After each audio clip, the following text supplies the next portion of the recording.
Tonight, before you go to sleep, think about what you ate today. Maybe it was something quick, something from a packet, something that would have been completely unrecognizable, not just a little unfamiliar, but genuinely alien to anyone living in Japan 500 years ago. Now flip it. Imagine you're a peasant farmer in feudal Japan, 16th century, harvest season. You've been in the fields since before sunrise, and you are hungry in the specific way that only people who use their bodies for 12 hours a day understand hunger. You walk back to your hut. You sit down. Your wife puts a bowl in front of you. What's in it? Here's what most people assume.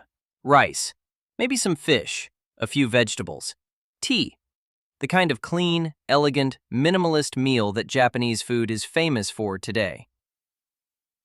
That image is almost entirely wrong. Not a little wrong, not slightly simplified, almost entirely wrong.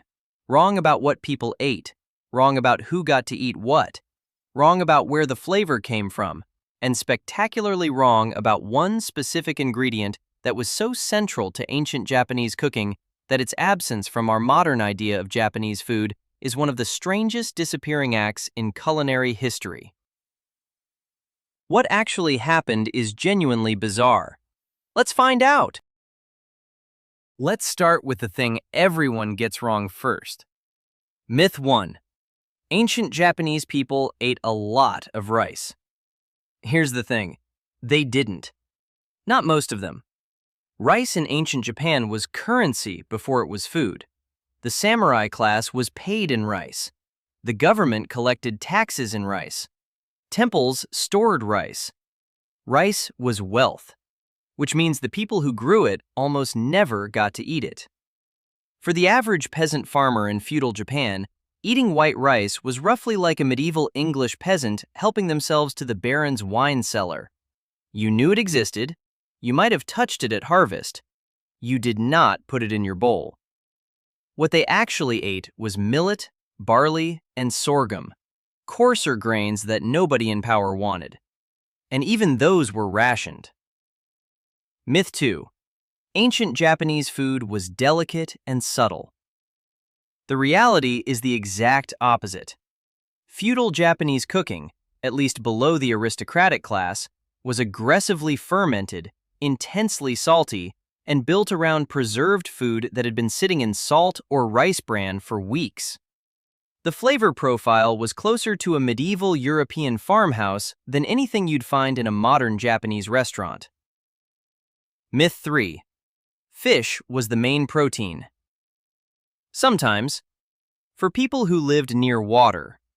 For landlocked peasant communities, and most of Japan's agricultural population was landlocked, the main protein source was something that has been almost completely erased from our modern picture of Japanese food. They ate a lot of insects, and they ate a lot of animals that Buddhist doctrine said they absolutely shouldn't be eating at all. And that's where it gets interesting, because the gap between what the rules said people should eat and what people actually ate reveals something about feudal Japanese society that nobody really talks about. To understand what ancient Japanese people actually ate, you need to understand one thing first. Japan had an official food ideology, and almost nobody followed it. In 675 AD, Emperor Tenmu issued a formal prohibition on eating meat. Not all meat, specifically the meat of cattle, horses, dogs, monkeys, and chickens during the farming season. The edict was rooted in Buddhist principles about the sanctity of life. Buddhism had arrived in Japan from Korea roughly a century earlier and had become deeply embedded in the ruling class's self-image as civilized, spiritually elevated, and distinct from their more carnivorous neighbors. The ban was extended and tightened over the following centuries. By the Heian period, roughly 800 to 1185 AD, the prohibition on meat had become a cornerstone of aristocratic identity. Historian William Wayne Ferris, in his 2006 work, Japan's Medieval Population, documents how the Heian court maintained elaborate food purity rituals, and how eating the wrong thing could result in ritual pollution, requiring days of ceremonial cleansing. So what did ordinary people actually eat while the aristocracy was performing its food purity? They ate what they always had: wild boar, deer, rabbit, and birds, hunted and eaten with what historian Eric Rath, in Japan's Sea of Shame, describes as a kind of practical amnesia. People called boar meat mountain whale. Deer became crimson maple leaves.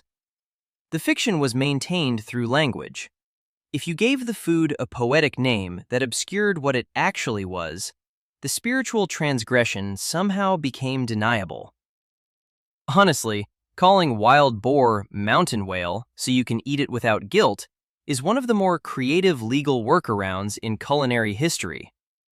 Fully respect it. The vegetable picture was equally complicated. The ancient Japanese diet was built around a trio of root vegetables: taro, turnip, and daikon radish, supplemented by whatever could be foraged or grown in the narrow strips of arable land between rice paddies. Researcher Naomichi Ishige, in The History and Culture of Japanese Food, 2001, catalogs over 40 varieties of wild plant that rural communities regularly consumed. Plants that have completely disappeared from modern Japanese cooking. And then there was the sea. For coastal communities, and Japan is, of course, a nation of islands, the ocean was the entire food system. But even this was more complex than the modern image of pristine Japanese sushi suggests. The primary preservation method was not refrigeration, obviously, and not even light smoking. It was aggressive salting and fermentation. Dried fish packed in salt. Shellfish fermented for months in their own juices. Seaweed compressed into dense cakes that lasted through the winter. The flavor this produced was powerful, briny, and deeply umami. Which brings us to the ingredient that changed everything about Japanese food. The one that has been hiding in plain sight for 1,000 years, and the one whose story is completely missing from every documentary you've ever watched about Japan. Let's talk about the thing that keeps getting left out.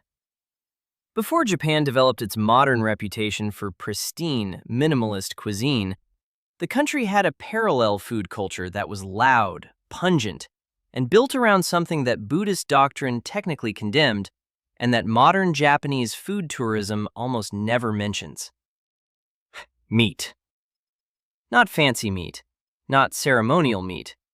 Working class, subsistence, we will eat whatever we can get meat. The key document here is the Ryori Monogatari, The Tale of Cooking, published in 1643, one of the earliest Japanese cookbooks. Anthropologist Emiko Onuki Tierney analyzed its contents in her 1993 study, Rice as Self. And what she found was striking. The book includes extensive recipes for wild boar, venison, pheasant, and duck, alongside the plant-based dishes that dominate the historical narrative. These weren't exotic delicacies. They were everyday ingredients with regional preparation methods that had clearly been refined over generations. The meat prohibition was real. It was also, for most of Japan's population, for most of Japan's history, largely ignored. What makes this interesting is not the hypocrisy. People ignoring religious dietary rules is not exactly a rare event in human history. What makes it interesting is the language. Because to eat meat in Buddhist Japan, you didn't have to abandon your religious identity. You just had to rename the food. Wild boar was yama kujira, mountain whale. Deer was momiji, crimson maple leaves. Rabbit was counted not in individual animals, but in wings, wa, the word used for birds. Because birds were less prohibited, so if you counted your rabbits as birds, maybe it was fine. The etymology matters here. Yama kujira, mountain whale, is not just a quirky name. It is a live record of the cognitive gymnastics an entire society performed to reconcile what it believed with what it needed. You can still find mountain whale on menus in some parts of Japan today. Here is the thing about fermented fish sauce that you might not know. Japan had it centuries before anyone in the West decided it was interesting. Gyosho, ancient Japanese fish sauce, predates soy sauce as a condiment in Japan by several hundred years. It was made by packing fish in salt and allowing them to ferment for months, sometimes years, producing a liquid with an intensity of flavor that modern cooks spend considerable money trying to replicate with premium Vietnamese and Thai fish sauces. Historian Eric Rath, in his 2010 book Food and Fantasy in Early Modern Japan, traces the use of gyosho back to at least the 8th century Nara period. This matters because of what replaced it. Soy sauce, shoyu, didn't become widely available in Japan until the 16th century. Before that, the primary source of deep savory flavor, what we now call umami, came from fermented fish products. The word umami itself was only coined in 1908 by chemist Kikunai Ikeda at Tokyo Imperial University, who identified glutamate as the compound responsible for the particular satisfying savoriness he was tasting in seaweed broth. He named it umai, delicious, plus mi, taste. The discovery was recent, the flavor was ancient. The practical consequence of this is that ancient Japanese food tasted nothing like modern Japanese food. It was louder, brinier, more aggressive. The clean, delicate aesthetic that defines modern Japanese cuisine, the carefully balanced, minimalist presentation, is largely a product of the Edo period and later, shaped by urbanization, trade, and eventually Western influence. It was not how most Japanese people ate for most of Japanese history. Now for the part nobody puts in the travel documentary. Japan between the 14th and 19th centuries experienced major famines with devastating regularity. Historian William Wayne Ferris, in his 2006 study, estimates that the country suffered at least one serious regional famine per decade throughout the medieval period. The Tenmei famine of 1782 to 1788 alone is estimated to have killed between 300,000 and 1.3 million people. In those conditions, which were not exceptional, they were the baseline. What you ate was not about flavor or culture or Buddhist doctrine. It was about survival mathematics. Here is the calculation a peasant farmer in a bad harvest year was making. A rice paddy farmer paid roughly 40 to 60% of their harvest as tax to their lord. After that, whatever remained had to feed their family through a winter that lasted months. In a bad year, crop disease, flood, early frost, there simply wasn't enough. Not enough of the right things, not enough of anything. The response was what food historians call famine foods, things that are technically edible but that no one eats by choice. Ground bark from certain trees, grass roots, dried insects. The inner layer of pine bark, which contains enough starch to sustain life but causes severe digestive problems at high quantities. A 1696 administrative document from Aizu domain, cited by historian Conrad Totman in A History of Japan, 2000, lists 17 emergency food substitutes that peasants were authorized to consume during shortages, including clay mixed with grain husks, which provided a sensation of fullness without any nutritional content whatsoever. People were eating clay, not metaphorically, actual clay mixed with grain dust because at least it stopped the hunger feeling for a few hours. And the lords who were collecting 50% of the harvest in tax knew this was happening. The documents prove they knew. And the documents also prove that in many cases, they collected the tax anyway. Before we go any further, I want to know what you think. Ancient Japanese peasants lived under a system where they grew the food, paid half of it as tax, and ate clay in famines while their lords stored rice. Was that system meaningfully different from how most agricultural societies have always worked? Or was Japan's feudal food system unusually brutal? Drop your answer in the comments. And if you want more ancient Japan stories that nobody else is telling, subscribe now. It's free. So, what did ancient Japanese people actually eat? Here is the honest answer, and it is 3 different answers depending on who you were. If you were aristocracy or high-ranking samurai, you ate what the modern world thinks of as traditional Japanese food: refined rice dishes, carefully prepared fish, elaborate soup courses, seasonal vegetables presented with attention to color and proportion. You ate the aesthetic. You also ate in a context where food was a performance of status, and the performance was part of the meal. If you were a mid-ranking samurai or urban merchant in the later Edo period, your diet was more varied and more interesting than the aristocratic version.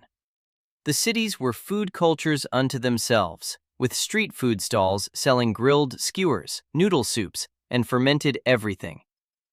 Historian Eric Rath documents the Edo street food scene as one of the most diverse in the pre-modern world. A city of 1 million people needed to feed itself, and the food culture that emerged from that necessity was inventive, competitive, and genuinely delicious.